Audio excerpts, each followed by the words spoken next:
Hello and welcome to Functional Skills English. My name is Tim and I work as a learning and development mentor at the Lightbulb and I specialise in functional skills. So today we're going to be looking at the topic of persuasive language techniques. Now this topic is really useful for all three of the English units. Just as a reminder, those units are reading, writing and speaking and listening. Now, persuasive language techniques is something that can help us with our communication in daily life, whether in speaking or in writing. And it's also useful and interesting to observe how others use it in their speaking and writing as well.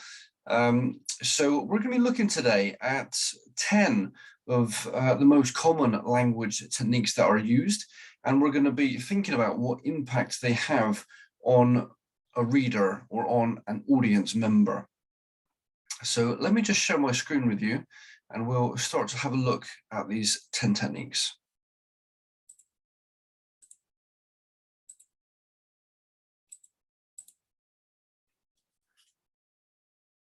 So persuasive language techniques is the topic.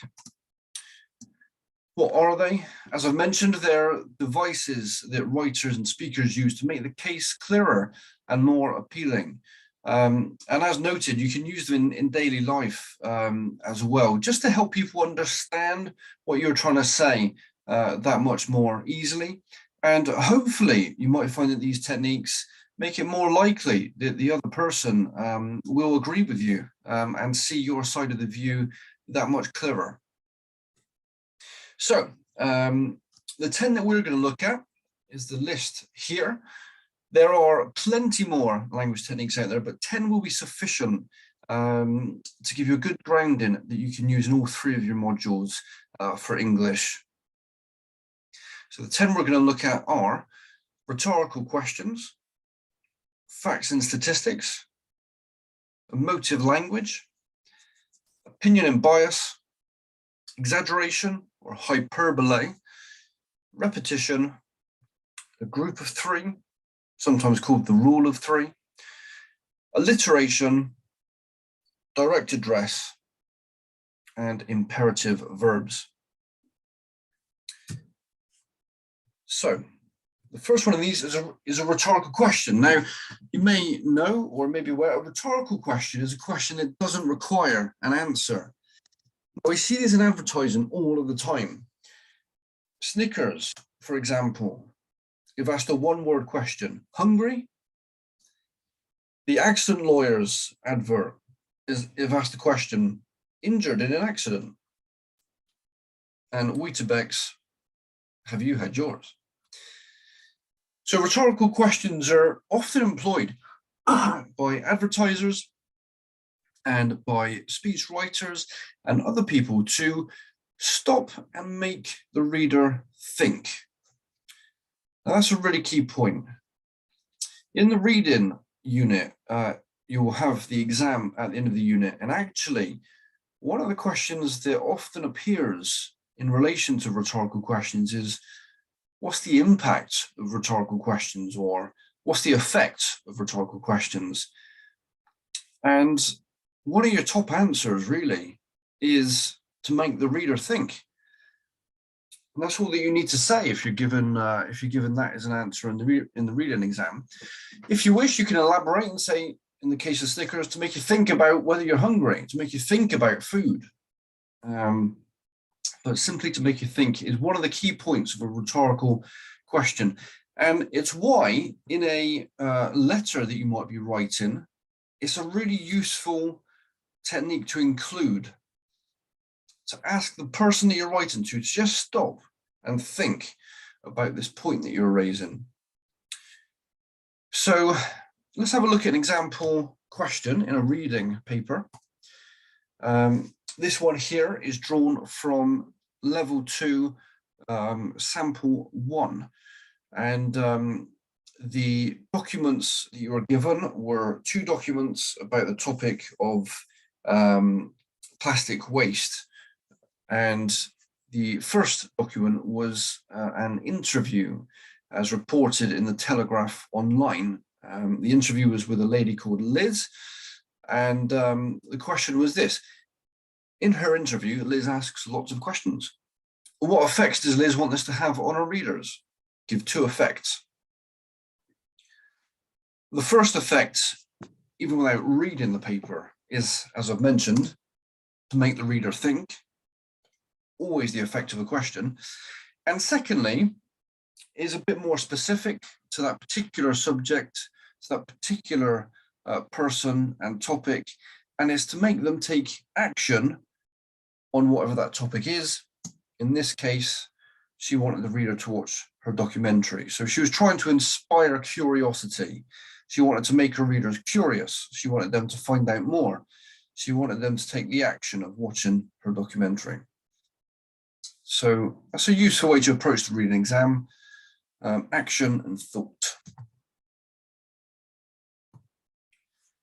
Facts and statistics is our next technique. Now, facts or statistics is information that is known to be true or provable. Statistics being the numerical version of facts, in a sense, often drawn from surveys or research and so on. So, again, if we go to the world of advertising, statistics are used all the time to try and sell products. The Flora advert uses fraction, 3 out of 4 doctors. The Colgate advert uses a percentage, using 90% of plaque terms. Now, the thing that facts and statistics are used for is to build credibility in an argument or in a product in these cases. So they're designed to help a reader or an audience member believe in that argument or believe in that product because of a rational argument. It's logical to buy Colgate, is what they want you to think. Usually in an exam, you're only asked to identify some facts or statistics. For example, this question is typical. Give 2 examples of factual evidence the writer uses to back up opinions. Great ones to find are statistics, because as numbers, they stand out from the rest of the text quite easily and quite noticeably. Find a percentage, find a year perhaps that a study was done, and you would have found some good, solid facts. For example, 8 trillion, 8 million.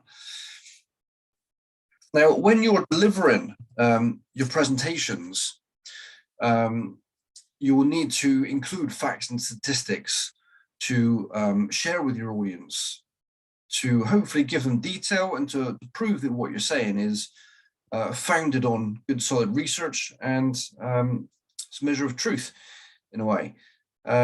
It's also a great thing to include if you're writing to people to try and put across a point of view or an argument. Include facts and statistics, and it really helps your argument become more credible. A good thing to remember for the writing exam as well.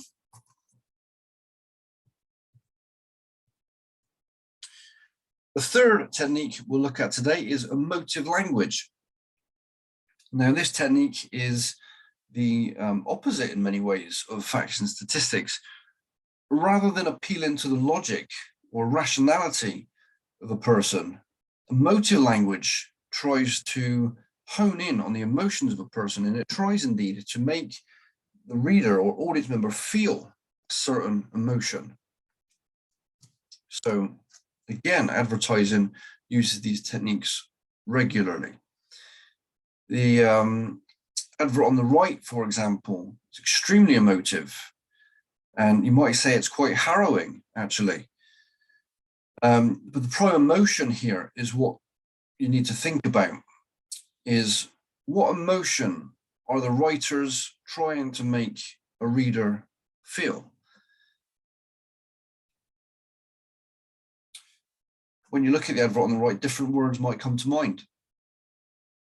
Sad, heartbroken, guilty, responsible, upset. Any of these are emotions that somebody might feel looking at that. And then the second thing to remember with emotive language is, what is the writer hoping that an audience member will do in response to seeing this advert, reading this advert. And this advert on the right has a very clear action that they are hoping an audience member will take, and that is to give £5 to help build a life-saving clinic, or you could say to text baby to 70008 now. So emotive language is an appeal to the emotions, and it's a hope that somebody's going to take an action. Bear these things in mind. If in the reading exam you have a question about emotive language, provide an example from the text which you think is emotive, and then try and see what the effect is on the person. As an example, this could be considered an emotive sentence. We're a small charity with a huge task ahead, and the effect, try and think of it either in terms of the emotional impact this has on a reader, perhaps to make them feel sorry for the charity, perhaps to make them feel empathy with its cause, or consider the action that they're hoping for from a reader, perhaps to donate or to help, something like that.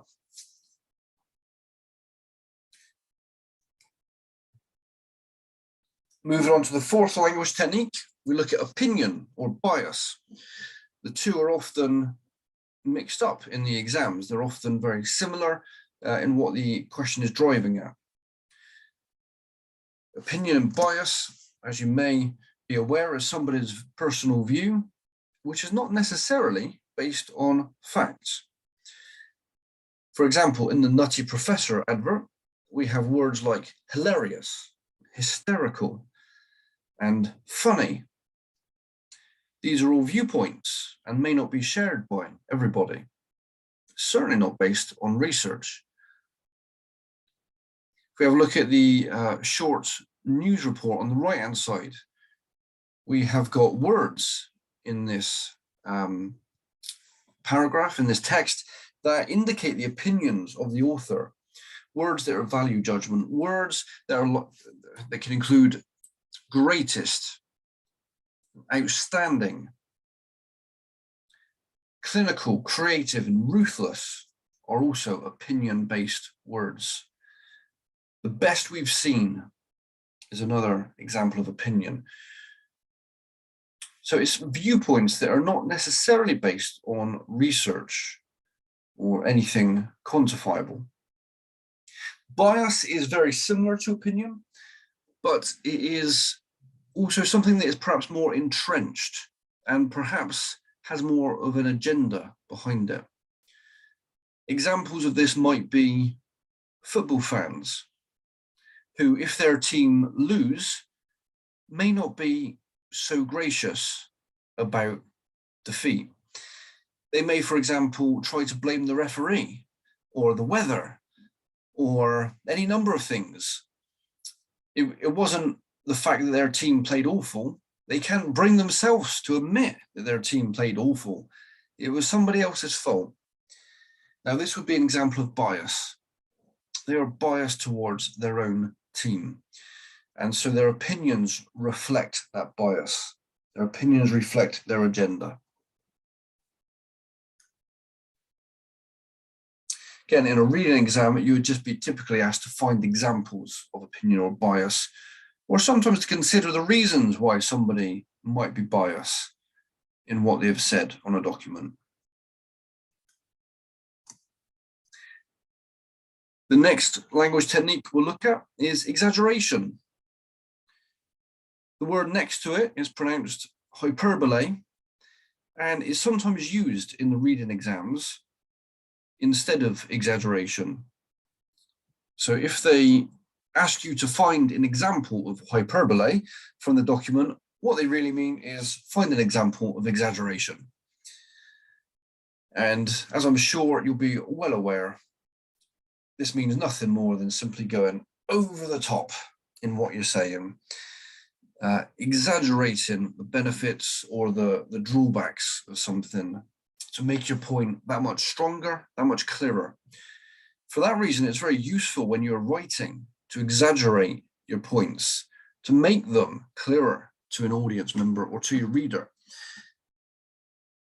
readers of your documents don't have the benefit of intonation and facial expressions that we have when we're speaking face to face. And so exaggeration becomes a great way of making sure that your readers really understand the points that you're trying to make, and often lend themselves to the use of an exclamation mark at the end, which in terms of punctuation is just going to give you a little variety in your writing there.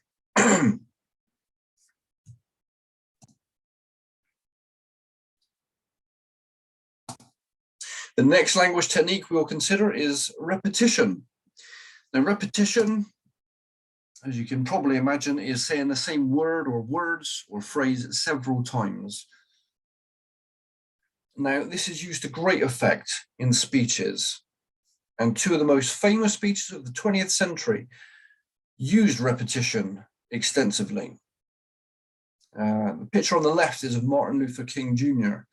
speaking in 1963 outside the Washington Memorial. The speech is most famous for the phrase, "I have a dream," a phrase which Martin Luther repeated often in that speech, and which helped cement it and the memory of it in the minds of people all over the Western world, even 50 years after he delivered it. You can see in that phrase on the screen as well, free at last, thank God Almighty, we are free at last. He was using that repetition to drum into the minds of his audience the hope that he was speaking of in this particular part of his speech. He was trying to reinforce the message that he was delivering. And that is the point of repetition, is to reinforce the message. Similarly, with Winston Churchill speaking in 1940, his message was a call to the British people to step into the wartime mentality of battle. We shall fight became the great refrain of his speech, a speech that is remembered 70 and 80 years after he delivered it because of that repetition.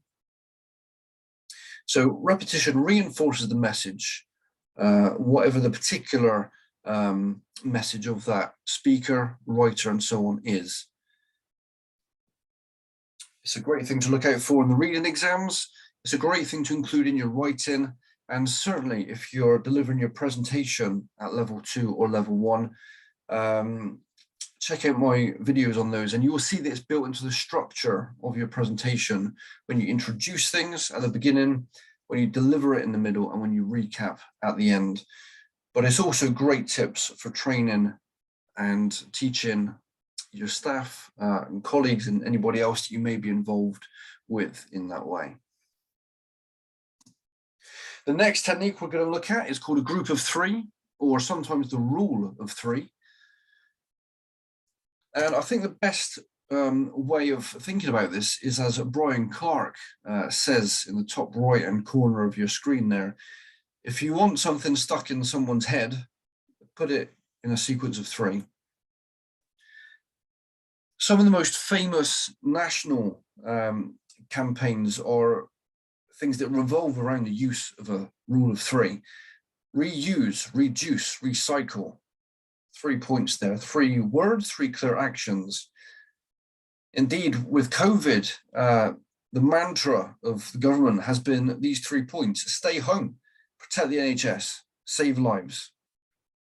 And more recently, hands, face, space. And if you're aware of the prevent duty and the prevent training you may have had with an assessor, you may have seen it advertised elsewhere. But some of the key things to do, if you're in a situation where you think there might be a terrorist activity, or if you're in fear of danger for your life, run, hide, tell. Again, another group of 3. It makes ideas simple and memorable. And that's the point of a group of 3, is to make things memorable. As Brian Clark said, if you want something stuck in someone's head, put it in a sequence of 3.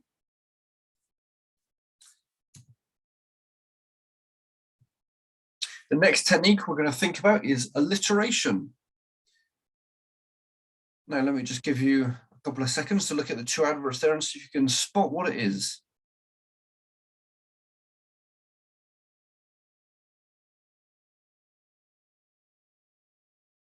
Did you spot it? Pocket pulling power for the Lynx advert. Big, beefy, bliss for the McDonald's advert. Alliteration is the use of the same sound at the beginning of consecutive words.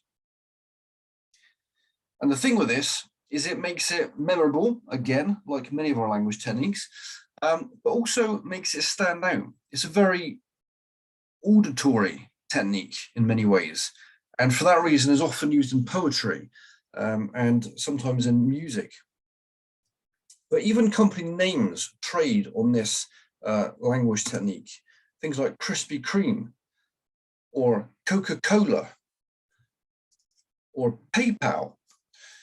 So company names sometimes employ the technique of alliteration in the actual designing concepts of their name. In terms of their brand identity, they sometimes rely on alliteration and choose this as a technique because it makes it memorable for the audience.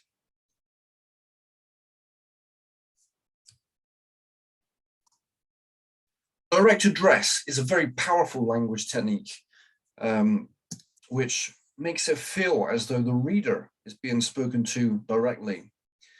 And it is the use of words like you and us. Technically speaking, these are called personal pronouns. If we look at the advert on the left, this is perhaps one of the most powerful examples of this we've ever seen. Your country needs you. Not your brother, not your sister, not your aunt or your uncle. You, the reader. This advert and writers, the people behind these adverts, are trying to make the reader feel as though they are the ones being directly spoken to in that piece of communication. More recently, L'Oreal have used this technique with their slogan, "Because you're worth it." And again, the advert on the left, Mobile Monkey, a special gift for you. This is perhaps the most questionable use of the direct address, but still used nonetheless. They are trying to make the reader feel as though this gift is for them individually. So that's why it is used. It is quite a nice one to spot if you're asked to consider what language techniques are used in a reading exam. Look at document 1, for example, and identify 2 language techniques that are used. Well, if you can spot words like you, we, and us, you can say that this language technique, direct address, is being used. It's also a great thing to bring into your writing exam. If you are having to write an article, for example, or a blog, or perhaps even a letter or an email, when you use the word you or we, it really helps the reader feel as though you're speaking to them. So why not try this next time that you're writing a letter or an article? And then finally, we're looking at imperative verbs. Now, what on earth are these? Verbs are doing words, and imperative means it's the short form of the verb, which makes it in the present tense. So essentially, it comes across like a command. Do something and do it now. If we have a look at the Kit Kat example, they're telling us to have a break, have a Kit Kat. It's an instruction. It's a command to the reader. If we look at the safety poster on the left, be safe, live safe, work safe. All 3 of these are imperative verbs. Down below in the bottom left corner, we see the NHS advert. And we see the phrase, look him in the eyes, or look her in the eyes. That's a command. The look is the verb, and it's in the now tense, which gives it a sense of immediacy. Do this and do it now. You may also notice with the NHS advert and the safety advert that they use other techniques as well. We'll give you a couple of seconds to see if you can think about what those are.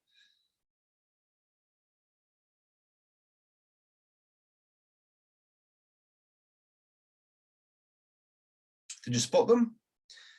They are both using groups of 3, and they're also both using repetition.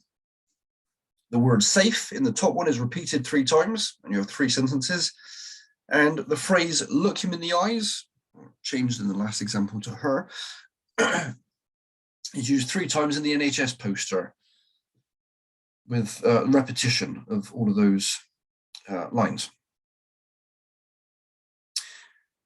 So, just to recap, that brings us to an end of our quick tour of language techniques. We've looked at rhetorical questions, facts and statistics, emotive language, opinion and bias, exaggeration, or that word again, hyperbole.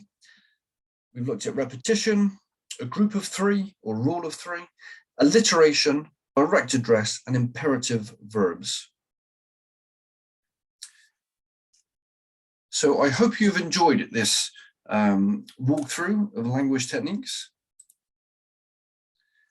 I hope that you feel a bit more equipped and prepared to have a look at a reading exam and have a practice trying to identify some of these language techniques and consider what impact they have on an audience. I also very much hope that you will use them when you're writing. Not only writing for the writing exam, but writing in your day-to-day lives. I hope that you will see where you can use these techniques and just drop them in. If not all of them, at least 1 or 2. I'm hoping that you will see that you might find a rhetorical question useful to include in some of your letters or emails. Also, perhaps giving your readers a short and simple command to do, such as in the form of an imperative verb, may also be very helpful if you're trying to enlist help for something or other. So anyway, I wish you all the best with your courses. I wish you all the best with your English functional skills course. Please see your assessor if you would like any more help, or you're welcome to contact myself as well. Again, my name is Tim. I'm the Learning and Development Mentor for Functional Skills here at the Lightbulb. And let me say one more time, I wish you all the best with your Functional Skills course.